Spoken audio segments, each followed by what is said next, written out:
What's going on, everyone? It's Mr. West. I hope you're all well. So a little birdie told me in my comment section on my OnePlus 3T video that they've now added face unlock to the OnePlus 3T, and I was like, wow, how have I not heard about this? So I don't know if you're sure of this, but in the UK, I've never had a push notification for any software updates on the OnePlus 3T. I've always had to rely on using Opera VN to actually get the update from a Canadian server. I'll show you how to get that in the video, but we're just going to do a very quick video just to show you how the features work. They'll obviously have added some other features in the update as well, which we'll look at in a moment. So we're going to go underneath the camera now in a moment, and we'll install the update, and then we'll show you some of the features which have been added, and we'll also see the face unlock in action and see how all of that works. Alright, so if you live in the UK at least, updates for the OnePlus 3T are quite scarce, purely on the basis that they never get pushed to the handset correctly. So in order to do that, if you haven't installed it already, you need to look for an app called Opera VPN in the Play Store. It's a free app, it doesn't cost you anything. So we're just going to go ahead and find that now because I've already got it installed. So you just do a search.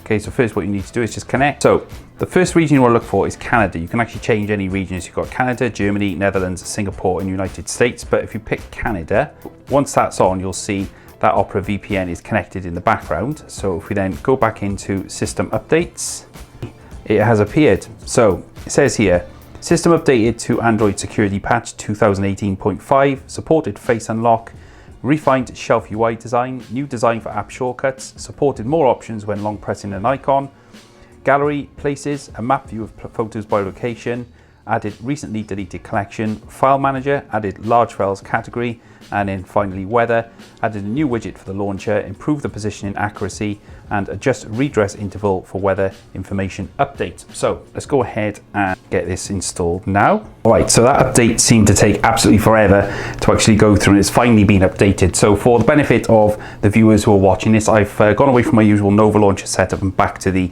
standard OnePlus launcher. So just a couple of features that they've added. So you can now swipe down to actually go back to where you were. So instead of just tapping on the screen, which you can still do, you can actually just now swipe down and go back to the home screen, just like this.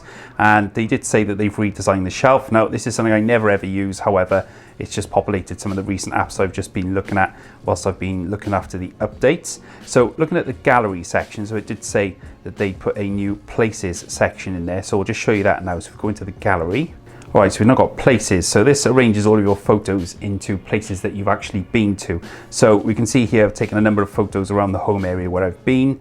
There's a video there of me going over the second 7 crossing on my way to London to the OnePlus 6 event, and also passing Oxford, and then there's 171 photos that we took at the OnePlus 6 event itself. But it's actually a really neat feature, actually. Very clever the way that they've done that, and it's good that it's kind of arranges things into each location that you visited, so that's cool. Okay, so as part of the update as well, they've also updated the app icon shortcut. So if you press and hold, you've now got this new design here, rather than it just popping up in a box like you might see on a standard Pixel launcher or Nova launcher, so that is cool as well. So these are just cosmetic touches more than anything, and I do feel that the features are added for the better. They're nice to have these little additions so late in the day with the OnePlus 3T.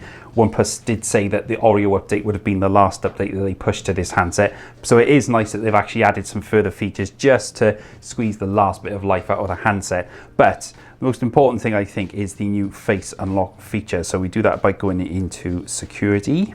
So in the security menu, you've got halfway down here, you've got the new face unlock function. So we just go enter our PIN number first, just to get into that. So add face data. So let's see if I can do this on the camera. Okay, enabling face unlock will disable smart lock trusted face. Do you want to continue? Yes. Okay, so it's just asking for some permissions to access the camera. So add face data. Can you see me? I'm here. Hello.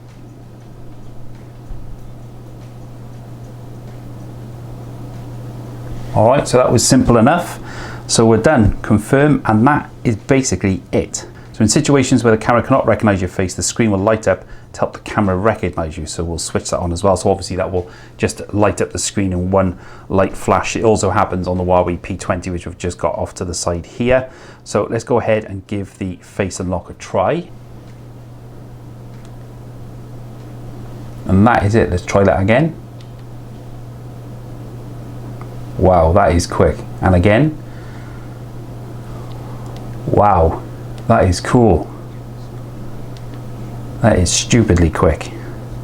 So Obviously there's arguments about whether this is actually secure or not. Of course it is. It's not as secure as something like Face ID on iPhone, which obviously takes a 3D map of your face, whereas this is just a 2D face unlock situation, as is the Huawei P20. So that is it. That is the new face unlock feature and some other added features on the OnePlus 3T. It is super great that they've added these features so late on in the day. This is kind of an end of life product now for OnePlus. They're probably not going to support it after this update. However, I am open to surprises. So if you found this helpful and you enjoyed it, please don't forget to like, share and subscribe, and also to hit your notification bell so you don't miss any further videos coming soon. The OnePlus 6 arrives next week, so I'll be unboxing that and showing you what it's all about. Yes, we've seen hundreds of unboxings, but for those who subscribe to my channel, I will be covering the phone and also doing a full review very, very soon. But for now, you all have a great weekend. Take care of yourselves, and I will catch you guys later.